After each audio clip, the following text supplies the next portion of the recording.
হ্যাঁ গো, আমি যে চালের ব্যবসাটা করি সেটা তো পুরো লাটে উঠেছে। আর ওই পাশের গ্রামের রামু আজ থেকে ওই চালের ব্যবসা এখানেই করছে, যার ফলে আমার চাল আর কেউ নিতে আসছে না। আর প্রতিদিন 50 পয়সার নিচে আয় হচ্ছে। এরকম ভাবে চলতে থাকলে আমাদের পেট চলবে না। কিছু একটা ভাবো গিন্নি। হ্যাঁ গো, তুমি ঠিকই বলেছো, কিন্তু আমি কি করতে পারি?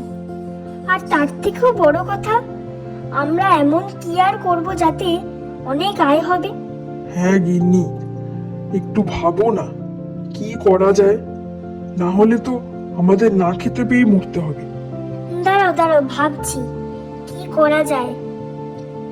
আচ্ছা বলছি, সবাই তো বিরিয়ানি করে, তুমি যদি ভেজ বিরিয়ানি করো তাহলে যদি কিছু হয়। হ্যাঁ বাবা, ব্যাপারটা মন্দ নয় তো। তা একবার করেই দেখা যাক।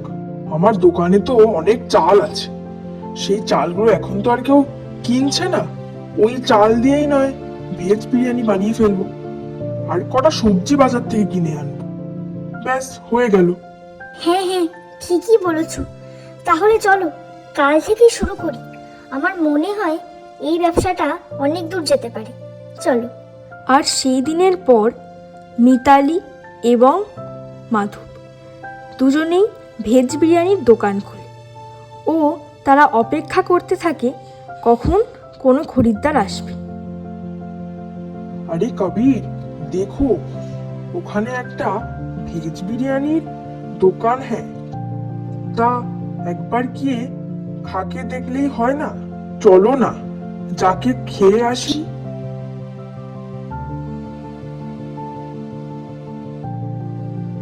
ओ दादा, ओ दीदी, ভেজ বিরিয়ানি কিতনে কা হ্যায় বলো না। আরে তোমরা কি নন বেঙ্গলি?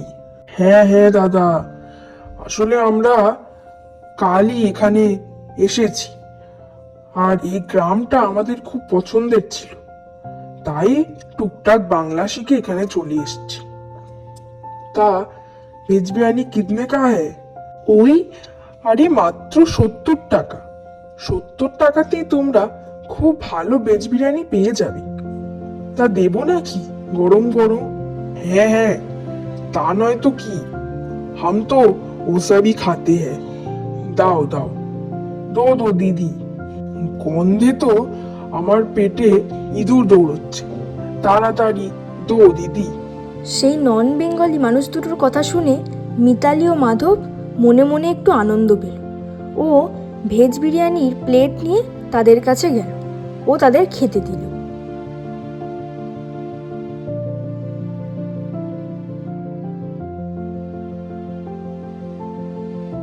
ये की, इतना सुंदर बिरयानी मैंने आज तक नहीं खाया। আরে আমার জিভে তো জল এখনো টপকাচ্ছে, যদিও আমি খাচ্ছি। ये কিরকম স্বাদ, ये कैसा स्वाद है, मैं तो भूल ही नहीं पाऊंगा। आज मैं पूरा ग्राम को जाके बता दूंगा, আর সব গ্রাম যেন আপনাদের দোকানে এসে ভেজ বিরিয়ানি খেতে আসে। এত সুন্দর বিরিয়ানি আমি আজ পর্যন্ত খাইনি। হ্যাঁ, একদম ঠিক বলেছিস সুবীর, ইতনা সুন্দর বিরিয়ানি আমি কখনো খাইনি, একদম পারফেক্ট। সুবীর ও কবির দুই ভাই খুব প্রশংসা করলো তাদের। আরে শোনো শোনো, এই গ্রামে মাধবের ভেজ বিরিয়ানি বলে একজন বহুত সুন্দর ভেজ বিরিয়ানি বানাচ্ছে, আপনারা যান যান, ওখানে গিয়ে খান।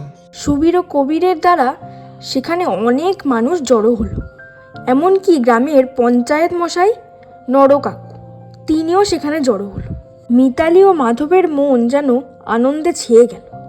যখন দোকানে কোনো খরিদ্দার থাকতো না বা হয়তো একটু পরে আসতো, তখন মাধব ভেজ বিরিয়ানি বানাতো ও গিন্নি অর্থাৎ মিতালি গিয়ে সেই বিরিয়ানি লোকেদের সার্ভ করত।